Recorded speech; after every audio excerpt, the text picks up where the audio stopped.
Welcome to Private Club Radio, the industry's first and only program dedicated to education, news, events, trends and announcements. Broadcasting from Tampa, Florida, ladies and gentlemen, here is your host, Gabriel Aloisi.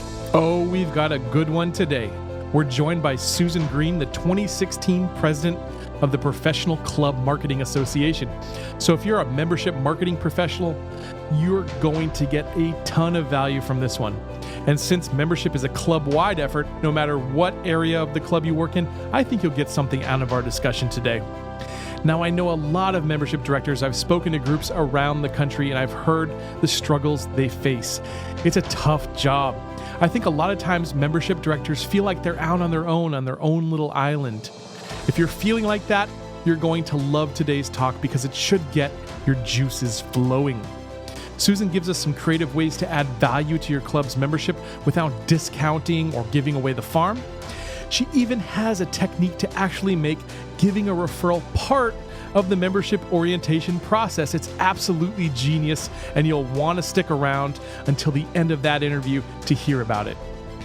This year marks 28 years that Susan has worked in the private club industry, and she has a wealth of knowledge to share with us. We discuss her goals as president of the PCMA, the benefits of creating an advisory board, some best practices for creating a membership committee at your club, and a whole lot more. Now, before we bring Susan on, just a few brief announcements. First, from the Association of Club Catering Professionals, registration is open for the 2016 Association of Club Catering Professionals National Conference. This conference this year is being held in Nashville, Tennessee, August 28th through the 30th, and is truly a spectacular experience for catering professionals and general managers in the private club industry. Information and registration is on the ACCP website at theaccp.com, so go check that out. And while you're surfing websites, go ahead and check out privateclubradio.com. You can fill out the form to be a guest, to be a sponsor, to suggest a guest, to listen to past episodes, and a whole lot more. privateclubradio.com. Private Club Radio is brought to you by Shake Creative, the premier marketing and design firm, helping prestigious clubs increase and retain their membership. Visit shaketampa.com to learn more. And now the moment you've been waiting for. I'm excited today to be joined by Susan Green, president of the PCMA. Susan began her private club career in 1988 as a development membership director in Memphis, opening the Crescent Club, which celebrates its 28th year this year. Through the years, Susan has held a wide variety of positions in the club industry. Susan was promoted to regional, then to vice president of membership sales within the Club Corp organization. She has served as GM for 5 years. She is a licensed community associate manager and is even a featured writer for Boardroom Magazine. In addition to her role as president of the PCMA for 2016, she serves as a board member for numerous nonprofits. Susan, welcome to Private Club Radio. Good morning, Gabe. Thank you so much for having me. Susan, I first want to talk to you about the PCMA, the Professional Club Marketing Association. What is it like to become president of a major organization in an industry you've worked in your whole life? Well, I think it's a wonderful opportunity just for that reason, because I've been in it my whole life, is to give back.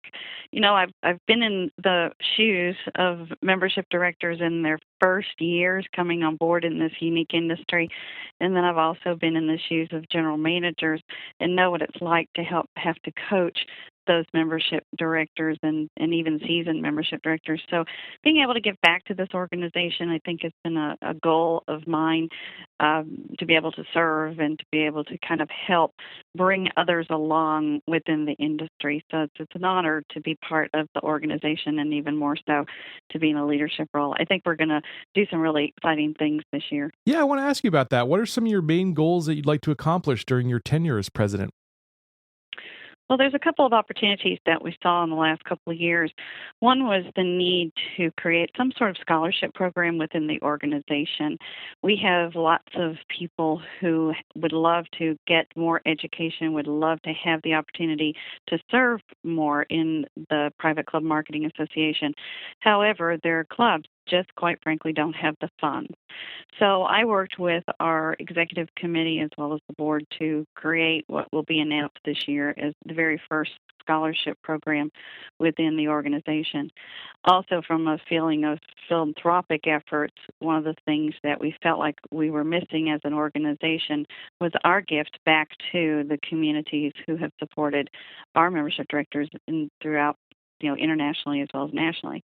So we're going to be starting also a silent auction at our conference this year for the first time, and the chapter presidents will be determining, along with the executive committee of PCMA, what organizations might be worthy of those funds. So that's a couple of new and exciting things.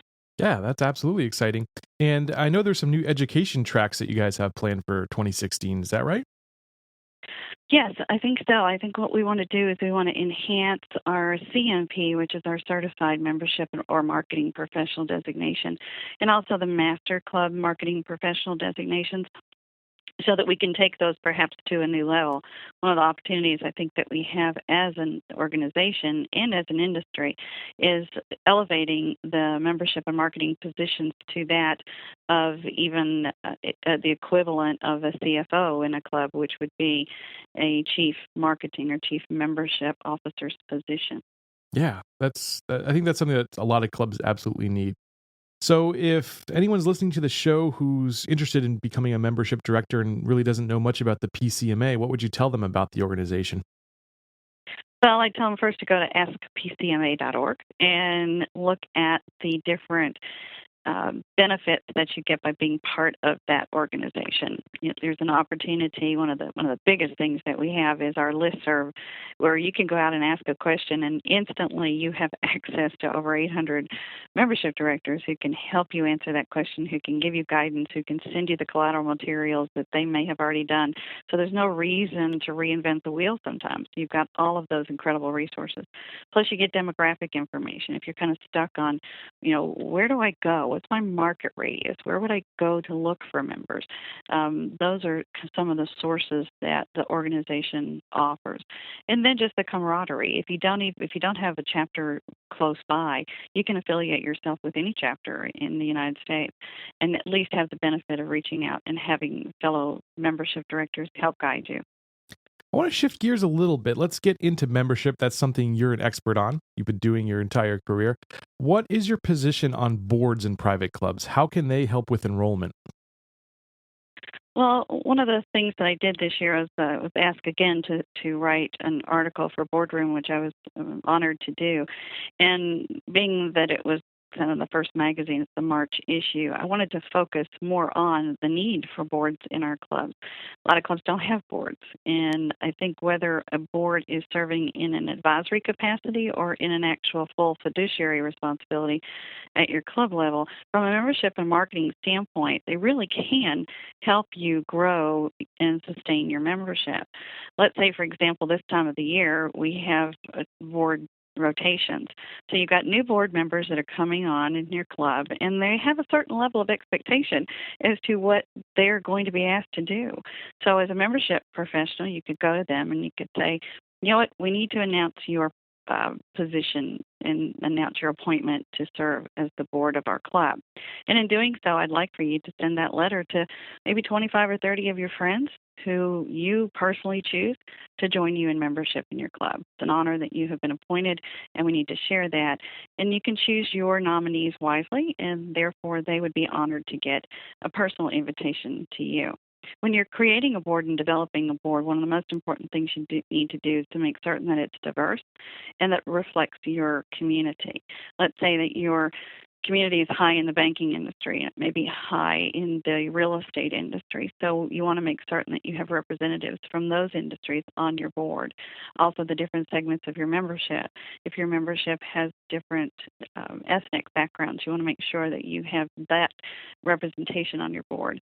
If you have a large contingency of females, make certain that you have the equal percentage on your board being represented. Okay, that just helps you be more well-rounded in your community and will help get those people engaged in helping you grow your membership. So for a club that doesn't have a board, how do you recommend kind of going through the process of creating one then? I think what you would do is you would seek out someone in your community or in your club, actually, who's kind of your cheerleader. The person who, no matter what somebody does, if they call him at 10 o'clock at night, that member is going to jump up and go see his buddy. And he's kind of the one who everybody kind of hangs out with. You know that person, he's at the bar, and everybody wants to go talk to Tom. So I would go to Tom, and I would say, Tom, here's what we need. We need somebody to kind of help us create, and in that case, it would probably be an advisory board to kind of help us grow our membership, to kind of help keep us on track on the trends that are going on, and be just a sounding board for our organization. I think sometimes it's a little threatening to the GM, and that the GM might think, you know what, I'm giving up some sort of my responsibilities, or I'm going to be answering to another group of people. I think it's all in how you position, that they are just simply going to be a group that you can go to from time to time to ask their advice. It can be tremendously helpful also from a GM standpoint, in that they can be the ones who will stand behind you if you ever get into a difficult situation. So then you ask him, you say, you know what, tell me who you think you would want to have on this group of individuals. And usually they're pretty forthcoming. They'll have their little circle of friends. And then again, you kind of put down on a piece of paper, okay, we need someone from public relations. We need someone from the banking industry. We need someone from let's say if you're in Memphis and you need someone representing the airline industry. So you want to make sure that you segment your market, and then you just simply go out and personally ask. And from there, you kind of develop, what are the roles and responsibilities, and one of them has to be that they understand their role is to grow membership. It sounds like the classic balance of power that we have in government, right? You have the president, then you have the Congress, and then you have the judicial side. So it's actually a good thing, is what you're telling us. Yeah, because also we're going to assume they're going to get along. That's right. All right, well, let's get into another topic here. I know you have some thoughts as it pertains to membership committees. What is their effect or use in retention? Well, I think that there's a couple of opportunities here. Sometimes we get these large membership committees, and every year after year after year, you incentivize them. And I'm not saying that incentives are a bad thing. It's just that when is enough enough? This year you're going to give them a trip to Paris, and they're going to work real hard to achieve that. And then next year, because you're not going around the world, maybe they won't work as hard. So you have to be very careful as to how you use your incentives wisely.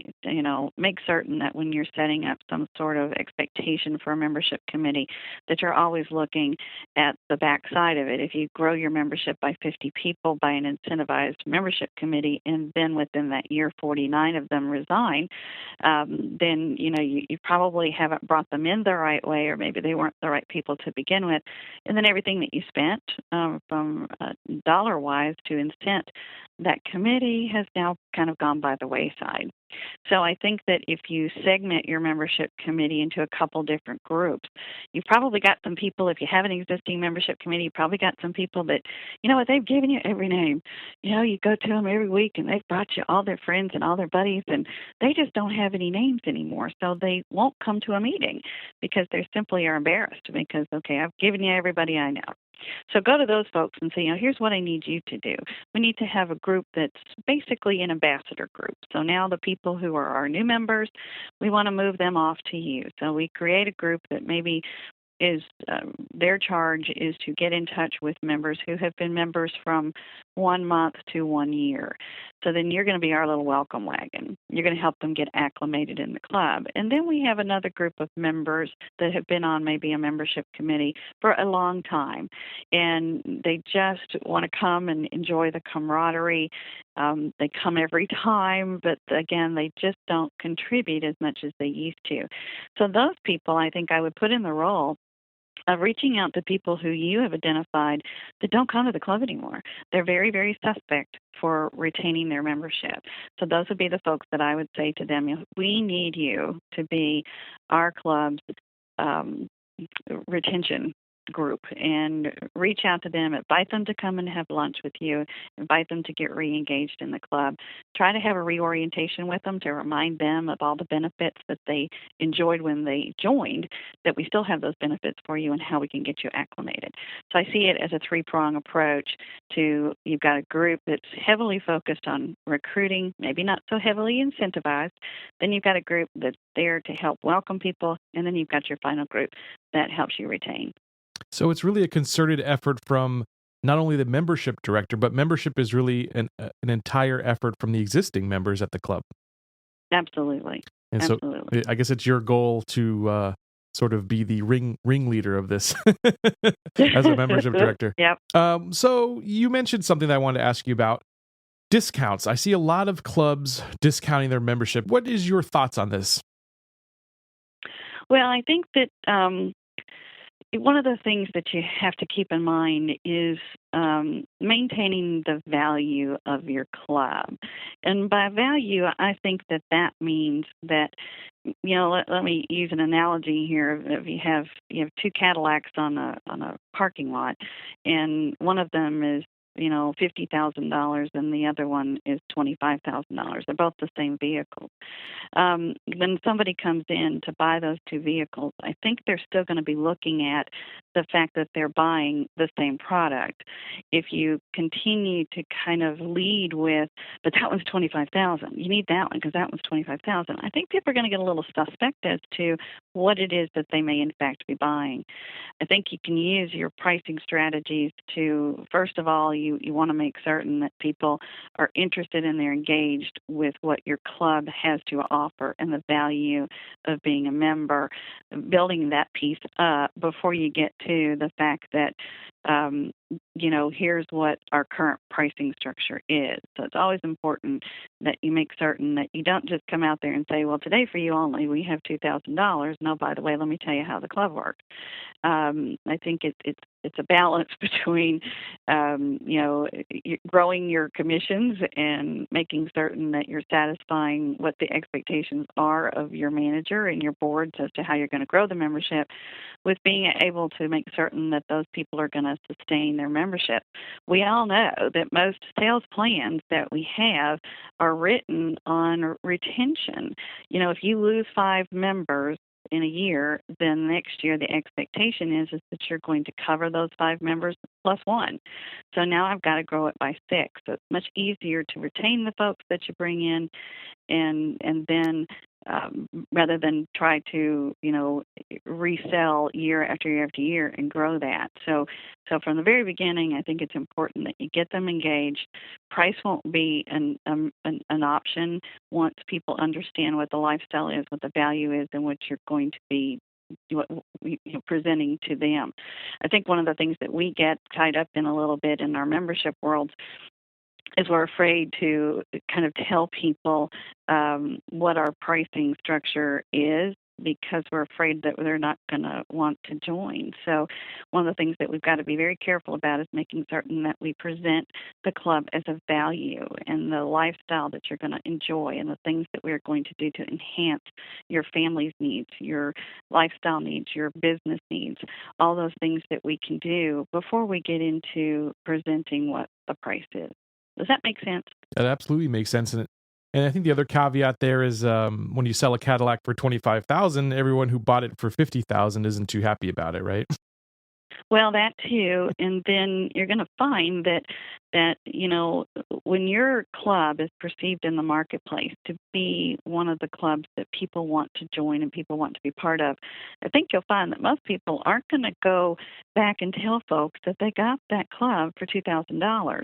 When they tell someone, you know what, I've just joined the Yaya Country Club, and if the Yaya Country Club is positioned well in the community, people are going to say, wow, I love that club. Man, you'll have to take me out there sometime. I don't think the next thing somebody's going to say is, and oh, by the way, I got it for cheap.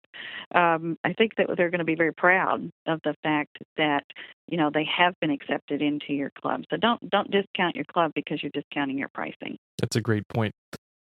And let me just play devil's advocate here, though. So, Susan, let's pretend I am a membership director. I've got the board and the GM breathing down my throat. And it just seems so appealing to push for some sort of a discounted dues or monthly initiation fees waived or some cart fee incentive or something. What are some creative strategies that you can think of that you can provide folks to sort of move away from that direction? What are some creative ways people can actually show the value of a membership? Well, I think it starts from the beginning on who it is that you're talking to. If you are a club that is advertising in the newspaper, and this is how you are getting your leads, it makes it a little bit more challenging because you don't have somebody necessarily who has invited that person to join them in membership. So now you have to set the stage. You have to say, you know what, let me tell you a little bit about our club, a little bit about how our membership works.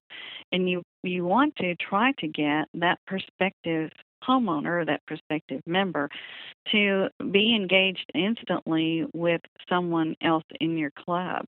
You know, as membership directors, we're facilitators of a process. It's not our role to decide whether or not someone should be a member or someone qualifies to be a member. It's our role to kind of waltz them to the dance floor, if you will, and then hand them off to either a membership committee or to a board or to someone who may make the ultimate decision about whether or not they should belong to a private club. So you want to make certain that you get them entrenched and envision themselves into the picture early on so that they, you know, again, when we're dealing in a situation where you're having to be very price sensitive in a marketplace, you've got to build the value up to where price is not the object, and then surprise them by the fact that, you know, we do have some offerings at this point. But I think you have to be very careful that once you get on the hamster wheel, it's hard to get off. You discount, and then before you know it, the market kind of waits until, well, I'm not going to join that club today because I know 6 months from now they're going to have another program. It is a balancing act. It is something that, you know, maybe you need to examine the pricing of your club, period. If you have a $15,000 published initiation fee, but reality is your average initiation fee is $2,000, your price should be $2,000. You know, and grow from there. You know, don't make it appear that we're discounting so much, because that makes people, I think, feel like, well, maybe there's something wrong with this club, or maybe there's, you know, maybe I don't want to be associated with that club. So I think those are the directions that I think that I would go in. If you're in a club that consistently is losing membership and you're having to run faster than that hamster wheel, then I think that that's a bigger issue, that you've got to rally the entire team to say, okay, how can we change our perception in the community? Where are we positioned? How can we reposition ourselves so that we fit into the right peg? You know, maybe we are trying to compete with clubs that are at a higher initiation, at our higher level. Maybe if we reposition ourselves and reposition our club to be the club for a certain market segment, then we don't have to discount because we have our pricing fixed where we need to be. I love that point. I think anytime any business, and especially a private club, can really create or carve out a niche, I think that's an incredible place to be, because it attracts people. You can attract like-minded people that way. Now, a lot of salespeople are great at presenting the features and benefits of their club, but when it comes right down to the end, they actually have a little difficulty asking for the sale. I think that's something probably I'd say 9 out of 10 salespeople in any industry probably have a trouble asking for the sale and closing the sale, closing the deal. Now, you're a great closer. Do you have any tips for closing that sale or asking for the sale? You know, you're absolutely right. You know, it's like, would you go into we'll go back to that used car analogy, and you go in there, and of course the first question is, are you ready to buy today? Right. You know, I think that one of the things that, first of all, if you haven't in a long time, taken a sales course, this is part of that education. When you're part of an organization, you continue to try to grow yourself through education. I think one of the most valuable tools that you can do is take some education courses on sales. Remind yourself that your goal is not always to get the check. Your goal is to move the sale forward. So if this is the first time that you're talking to a family in your club, what's your goal? Is your goal to get them introduced to other families at the end of that conversation? Is your goal to try to get them to understand what your club is about? What's the goal of that call? And that's a close. If you achieve your goal, it may not always be getting the check, but I think when you have to set out to say, okay, I'm setting myself a goal today with this call, with this client, and here's what I want to achieve. So pat yourself on the back for closing that particular part of what it is that you want to accomplish for that day. Then when you get to the point where you have now built up the value of your club versus their needs, finding out the needs behind their needs. Okay, so now a salesman, let's talk about let's say if we're in a business or we're in a yacht club and we're in a downtown market and I'm looking at a businessman, his need behind the need is that he needs to look good and he needs to grow his client base. So once you tap into the fact that he needs to look good and he needs to have a presence in your club, now again you've gotten to the point where you're closing now and you're saying to this person, now let me make sure that we understand that having a membership at the Yacht Club is going to help grow your business. Would you agree with that? Yes, absolutely. Well, then our next step is to start you in the application process. How does that sound? And then you're done. Mm-hmm. Excellent. So I think that's a really important point you made there, that people think of a sales conversation as a one-time shot, when really there's different parts of the sales cycle. So you advertise to people differently for a different part of the sales cycle, or you have a different type of conversation when someone's in a different part of the sales cycle. I think that's really great advice, Susan. Well, and I think sometimes that even, in the clubs that are in the position to where they are heavily discounting their membership, they forget all those steps. We're kind of we're on that wheel, and we want to make sure that we're closing as many as we can on a weekly or monthly basis. Think of yourselves as you are a $50,000 club, and I don't care if your initiation deposit is being waived at the time, or if it's $2,000 or somewhere in between the two. The process doesn't change. Making certain that those people, because again, the end in mind is to make certain that you're accomplishing what you set out to do for that particular call or that particular time that we're together from a sales standpoint. But the ultimate goal is to make them feel comfortable, make them feel entrenched, get them involved in your club. So the sales process is slower. Then it may take a little bit longer. It may take 2 visits before that person feels comfortable enough to fill out an application. But at least you're bringing them along, because keep in mind that at some point you're going to hope that that person nominates or suggests someone else to you and refers them to you for membership, because then they're going to understand Susan's going to take my nominee through the same process, and they're going to feel just as comfortable as I did. That's great.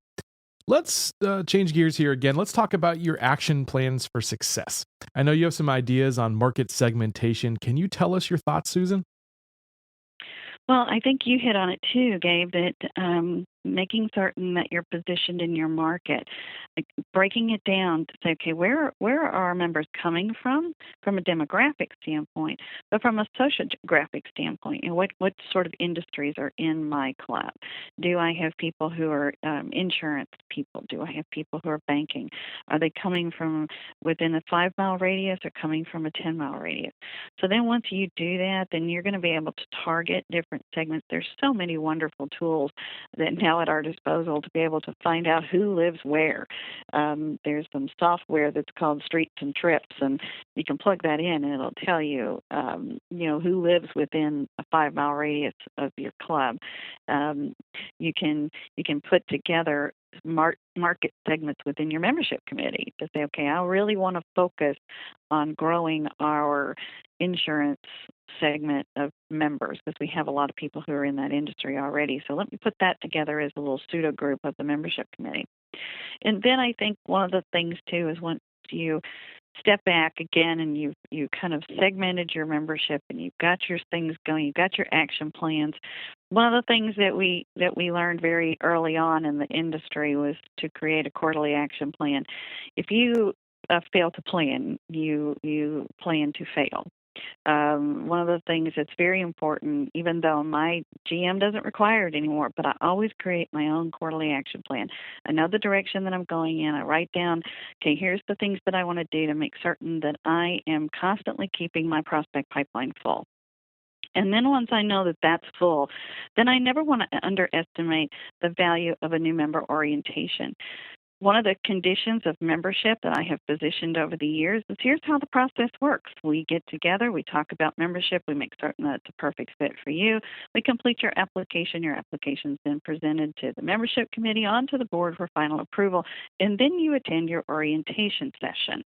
I always position that as part of the process of joining my club, because then there is an expectation that they will attend. And during that orientation, I can go over the benefits, I can make them feel comfortable, but I can also position a letter from the membership chairman that says, during this first year of membership, I will be coming to you and asking for you to nominate someone. It's a right and privilege that you now have as a member of my club. So I think the orientation pieces are very, very important. If you do them one-on-one, that's great. If you do it in groups, that's great. Whatever you feel comfortable doing, but try not to let people skip out on your orientation. And if you position it up front, they usually will attend. Let's talk about member relations. What can folks learn from Carnival and Royal Caribbean? What can they do for you? I use that a lot because I always tell people when they're considering a membership that, being a member of the Oaks Club in particular is like living on a cruise ship. We want to make certain that we have, if the club doesn't have a member relations director or somebody who is focusing on the clubs within the club or the activities that you have to keep members engaged, that may be a role that as membership people that we are going to have to assume. Because I think one of the most important things, again, from a retention standpoint, is making certain that our members are enjoying their membership, that they have different outlets and different opportunities for them to participate. Sometimes it's not all about golf and tennis, so we need to make certain that we are providing for our members the outlets that they can get engaged, that they can meet people. I use a phrase sometimes that we're all looking for six to carry the casket, so we've got to kind of make sure that we find friends and that we get associated with people within the club, because that's what's going to keep them as members. You got to wear a lot of hats as a membership director. I'm all for giving our membership directors raises. There you go. All right. So we're going to wrap things up here. Just one or two last questions here for you. This is a question I ask all my guests. I call it the bucket list question. So I know, Susan, you've been to clubs all across the country. If there's one club someone's got to see before they move on, what is that club for you? Oh, my. Let's see. Well, I have to say the Oaks Club because I'm here. But aside from that, I think from an historical standpoint, I kind of go with a couple of different product lines as well. From a historical standpoint, go to see the oldest city club in your community. This is some of them call them business clubs. This is a product line that it's where high-level business is done. Almost every deal in the world is conducted at a table in a private club in some city. The one that comes to mind is probably one of my favorites is the Columbia Tower Club in Seattle. It's on the 67th floor, I believe, of the world's tallest building west of Chicago. You can see Puget Sound from it, and the story is that that wasn't Steve Jobs. Bill Gates. I've heard this story. Bill Gates, thank you. Yes. Bill Gates was on the board, and he was sitting at the corner table where you're kind of almost jetted out on the side of the building. And there was, it's kind of where there is no wall, there is no structure on that corner that you're sitting at. And they were discussing what they would name the new products of software that they were creating. And of course, ergo the name Windows. So that's kind of one of my favorite stories. Also, they have the most incredible bathrooms. Their bathrooms have been listed in like the top 10 bathrooms of the world. Wow, you don't hear that often. Well, and it literally is kind of sitting on top of the world because it's floor-to-ceiling glass, and again, it kind of jets out over the side of the building 60-something stories up. So, oh my goodness. That was kind of a unique club. And then I think that Pinehurst, the country club within Pinehurst is probably another one of those clubs steeped in history, really kind of gives you a sense of community, a sense of, from the golfing standpoint, all of the legends. Pinehurst Resort itself is a beautiful facility, but the club within Pinehurst is quite dynamic. Well, thank you for that list, Susan. I'm going to put a couple of those on my list for sure. All right. So how can folks find out about the PCMA National Conference that's coming up this year? Well, again, if you go to the askpcma.org website, you can find all the information. Kansas City, here we come. Yeah. I think we're all pretty excited about being in the center of the country, and it's easily accessed for us. And the downtown Kansas City area has just been completely revitalized. So we're going to have a good time, but more importantly, the educational lineup will be equally as dynamic. It'll give you an opportunity to have some time to talk to your peers, have some time to meet people, kindred spirits, and then if you're so inclined, it gives you the opportunity to start that process of being recognized as a professional in the industry by beginning your education for the CMP or the MCMP. And how do folks find out a little bit more about you or get in touch with you, Susan? Oh, they can call me at the Oaks Club, or they can visit theoaksclub.com, or it's sgreen@theoaksclub.com. Susan, it's been such a pleasure to have you on today. Thanks for joining me. Gabe, I just want to congratulate you on creating the Private Club Radio. This is a dynamic idea. It's an awesome opportunity to hear from industry experts, and I congratulate you for your efforts. Well, thank you very much, Susan. You have a wonderful day. You too. So many gems in that interview. I really enjoyed it, and I'm fired up about membership, and I bet you are too. On February 29th, let's meet back here. Henry Wallmeyer, CEO and the president of the National Club Association, is going to be on Private Club Radio. Henry's going to be talking about what that association is doing for this industry in Washington, D.C., lobbying for the private club industry. Henry's just a great guy. He's really down to earth, and you're really going to enjoy that one. I love doing this show every week. I love spending about a half an hour with you every single week. I hope you'll join us next week, and I hope you'll tell your friends and colleagues. If you've enjoyed this show, please spread the word. Until next time, here's to your membership success. Just because this round is over doesn't mean you can't enjoy the 19th hole. Check out privateclubradio.com for more.